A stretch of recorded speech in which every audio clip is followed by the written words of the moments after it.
Hallelujah. Hallelujah. നമ്മുടെ വീട്ടില് കുടുംബ പ്രാർത്ഥനയ്ക്ക് നമ്മൾ പാട്ട് പാടുന്നത് നമ്മുടെ കുടുംബത്തിന് വലിയൊരു ഐശ്വര്യമായിരിക്കും എന്നച്ഛൻ ഓർമ്മിപ്പിക്കട്ടെ. ഇപ്പൊ നമുക്ക് വലിയ വലിയ പാട്ടുകളൊക്കെ അറിയാവുന്ന കാലമാണ്. പക്ഷെ കുടുംബ പ്രാർത്ഥന കഴിഞ്ഞ് എല്ലാവരും കൂടി ഒരുമിച്ച് പാടാനുള്ളൊരു പാട്ട് അറിഞ്ഞുകൂടാ. ഐഡിയ സ്റ്റാർ സിംഗറിൽ പാടാനായിട്ട് ആൾക്കാർക്ക് അറിയാം, വീട്ടിൽ കുടുംബ പ്രാർത്ഥനയിൽ പാടാനായിട്ട് അറിഞ്ഞുകൂടാ. അപ്പൊ നിങ്ങള് ഇന്ന് തുടങ്ങി ഒരു കാര്യം ചെയ്യും, നമ്മുടെ ഹൃദയം കർത്താവിലേക്ക് തുറന്നു വെക്കുന്നതിന്റെ പ്രാക്ടിക്കൽ സ്റ്റെപ്സ് ആണ് അച്ഛൻ പറയുന്നത്. തിയറി അല്ല ഇതൊന്നും, ഇതൊക്കെ പ്രാക്ടിക്കലാണ്. നിങ്ങൾ കുടുംബ പ്രാർത്ഥനയ്ക്ക് ഒരു പാട്ട് പാടും, ഒരു 5 മിനിറ്റ് നേരം ഒന്ന് സ്തുതിച്ച് പ്രാർത്ഥിക്കും. കർത്താവിന് നന്ദി.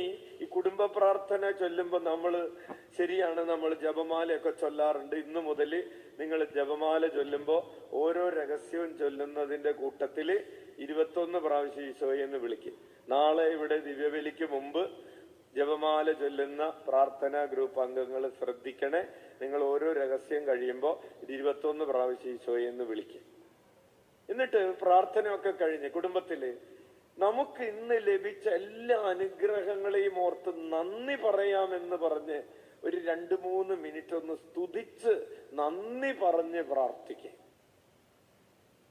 നന്ദി പറഞ്ഞ് അച്ഛന്റെ ആശ്രമത്തില് ആവില സദൻ ധ്യാന കേന്ദ്രത്തില് എല്ലാ ദിവസവും രാത്രി 8:30 മുതൽ 9 മണി വരെ യേശുനാമ ജപമുണ്ട്.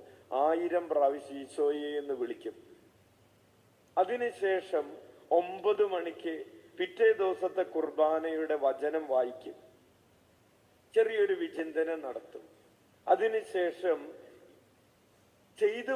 ഈ ദിവസം ചെയ്തു പോയ പാപങ്ങളെ ഓർത്ത് അനുദപിച്ച് അല്പസമയം ചെലവഴിക്കും. അതിനുശേഷം കർത്താവ് ഇന്ന് തന്ന എല്ലാ അനുഗ്രഹങ്ങൾക്കും നന്ദി പറയാമെന്ന് പറഞ്ഞ് അല്പസമയം നന്ദി പറഞ്ഞ് പ്രാർത്ഥിക്കും. പ്രിയപ്പെട്ടവരെ, നിങ്ങൾ എല്ലാ ദിവസവും ഒരല്പസമയം കർത്താവ് തന്ന കുടുംബത്തിന് തന്ന അനുഗ്രഹങ്ങൾക്ക് നന്ദി പറഞ്ഞ് പ്രാർത്ഥിക്കാൻ തുടങ്ങുമ്പോൾ നിങ്ങൾ അത്ഭുതങ്ങൾ കാണും. ഹൃദയം കർത്താവിലേക്ക് തുറന്നിരിക്കുന്നത് അനുഭവിക്കാൻ പറ്റും. ഉച്ചത്തിൽ വിളിച്ച ഈശോയേ